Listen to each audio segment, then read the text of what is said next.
Hopefully आपने इस assignment को ट्राई करके देखा होगा और इसमें बड़े सिंपल से कुछ फॉर्मूलाज लगने थे।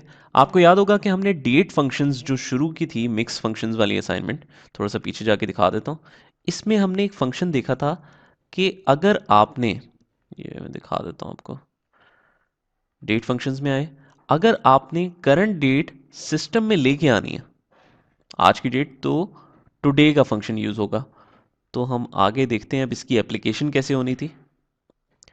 एज डेटर एनालिसिस में आए, हमने बेसिकली देखना है कि आज की डेट क्या है और उसमें से अगर माइनस कर दें ये ड्यू डेट, तो आपको पता चल जाएगा कि कितने दिन गुजर चुके हैं।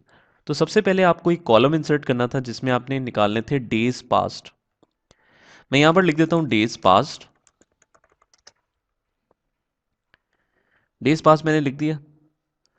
अब सबसे पहले तो आप सिस्टम डेट एक्सेल में लेके आएंगे। टुडे लिखा हमने, तो ये देखें 7 फरवरी 2018 आ गया। मैं ज़रा सा जूम कर देता हूँ इसको। हाँ, टुडे। उसके बाद आप इसी को डबल क्लिक करके खोलें और माइनस कर दें इसमें से ये वाली डेट। डबल क्लिक करके भी खोल सकते हैं और F2 करके भी खोल सकते हैं। माइनस कर दें आप ड्यू डेट। हम देखते हैं कि ये सही आ गया कि नहीं। जनरल करते हैं, 156 डेज पास्ट। ठीक है, अब आप इसको सब पे अप्लाई कर लें। मैं डबल क्लिक करके ड्रैग करता हूँ और देखता हूँ कि कोई प्रॉब्लम तो नहीं आ रहा। हाँ, एक प्रॉब्लम आ रहा है कि जहाँ पर डेज डेट मेंशन थी वहाँ पर तो उसने डेज पास निकाल दिए, लेकिन जहाँ पर डेट मेंशन नहीं है उधर वो वैल्यू का एरर दे देता है। मैं चाहता हूँ इस एरर को के बजाय सब जगह पे ब्लैंक आए। तो एक्सेल में ये भी ऑप्शन है कि आप अपने जो भी एरर आ रहा है उसको अपनी मर्जी के हिसाब से कन्वर्ट कर सकते हो किसी भी चीज़ में। उसका फॉर्मूला क्या है, आपने डबल क्लिक करके करंट फॉर्मूला खोला और शुरू में कहा इफ एरर। अगर एरर आता है, सबसे पहली रिक्वायरमेंट क्या है कि वैल्यू बताओ कि किस पे एरर आ रहा है।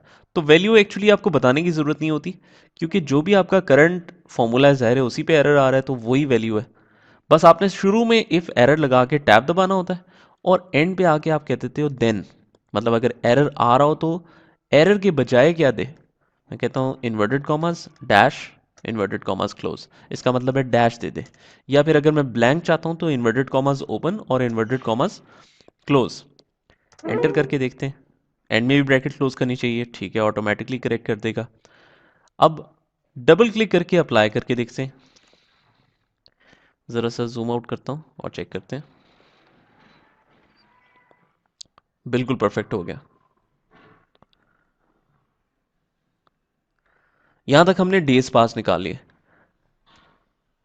अच्छा, अब मैं ये करना चाहता था, अच्छा अगर मैं फिक्स करना चाहता हूँ, ये देखिए जब मैं आगे जाता हूँ एनालिसिस बनाने के लिए तो डेज पास गायब हो जाते हैं। हालांकि डेज पास मुझे फॉर्मूला में यूज़ करने हैं। तो मैं क्या करता हूँ, मैं चाहता हूँ कि ये डेज, ये तीनों कॉलम्स और ये ऊपर वाली हेडिंग्स ये ना गायब हो। हमने मार्कशीट में देखा था ना कि जब नीचे आप जाते हैं तो हेडिंग्स गायब होने लगती हैं और जब आगे आप जाते हैं तो ये डिटेल्स गायब होने लगती हैं।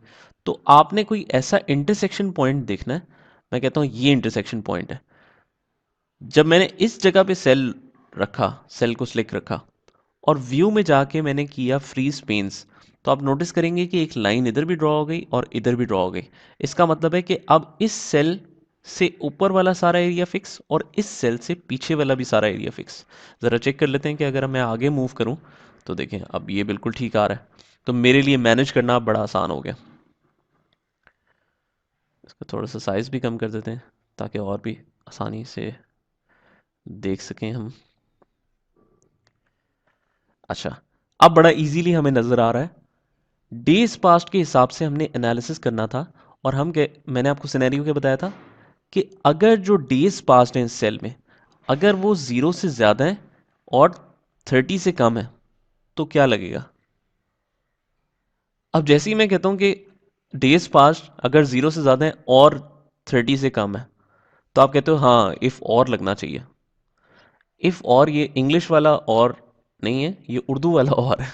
मतलब कि दोनों कंडीशंस अगर मीट होती हैं एक ही वक्त में, डेज पास्ट अगर 0 से ज़्यादा हो एंड 30 से कम हो तो इसका मतलब है यहां पर लगेगा if tab and tab. Logical one में मैं कहता हूं days past should be greater than और equal to this cell, comma. Logical two क्या कहता है? हम कहते हैं days past should be less than और इक्वल टू दिस सेल। इसका मतलब है कि एक ही वक्त में अगर जो डेज पास हैं वो इसके दरमियान में फॉल कर रहे हैं, मतलब इससे ज्यादा है और इससे कम है। अब दोनों लॉजिकल्स हो गई, उसके अलावा कोई लॉजिक नहीं है तो ब्रैकेट क्लोज करें।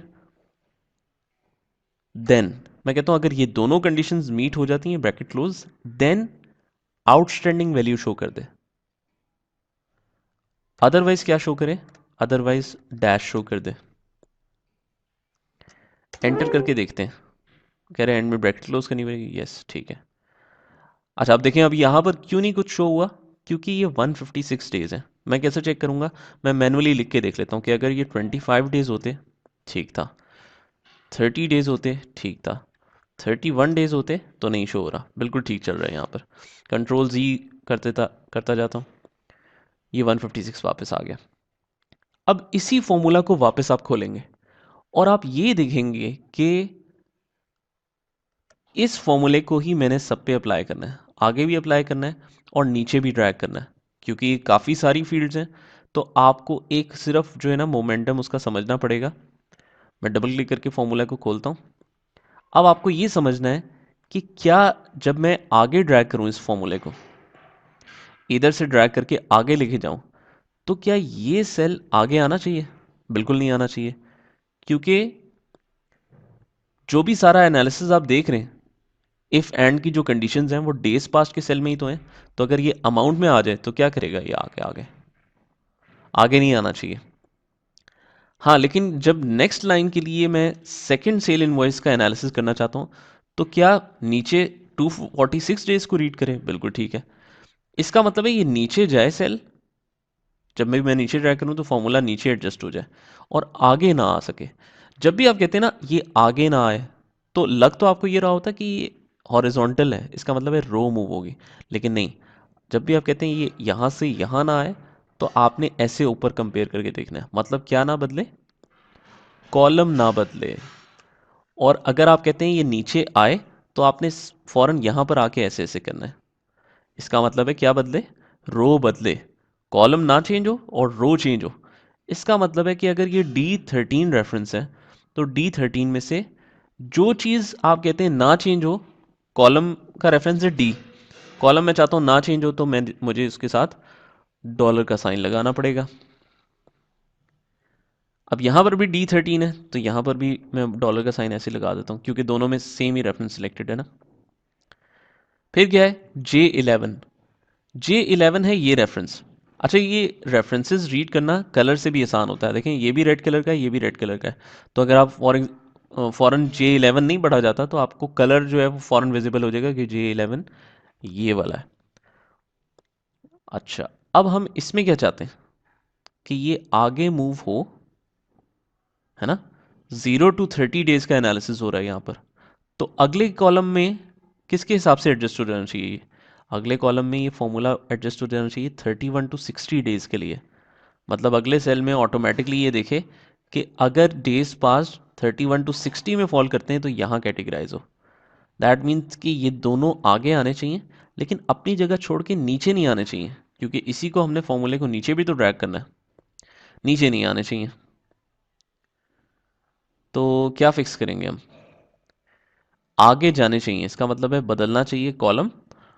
और नीचे नहीं आने चाहिए, इसका मतलब है नहीं बदलनी चाहिए रो। इसका मतलब है हम यहाँ पर डॉलर लगाएंगे। J12 क्या है? J12 भी यही है। ये J12 के साथ डॉलर लगा देंगे। और इसी तरीके से ये नीचे आए, है ना, आउटस्टैंडिंग वैल्यू, और आगे ना जाए तो इसमें भी हम कॉलम फिक्स करेंगे। ये कहलाता है combination of absolute and relative references. जब आप ये अप्लाई कर लेते हैं तो अब देखें सब जगह पे कितनी आसानी से अप्लाई होता है। अब हम ड्रैग करते जाते हैं आगे ओल्डर में तो और चीज़ करेंगे हम। ये देखिए मैंने ड्रैग किया, ऑटोमेटिकली कैटेगराइज हो गया कि इस ब्रैकेट में फॉल कर रहा है। और फिर यहाँ से होल्ड करके आपने फिल हैंडल को ड्रैग करते गए नीचे, नीचे तक ड्रैग करते जाए। काफ़ी सारी इन्वॉइसेज हैं देखिए।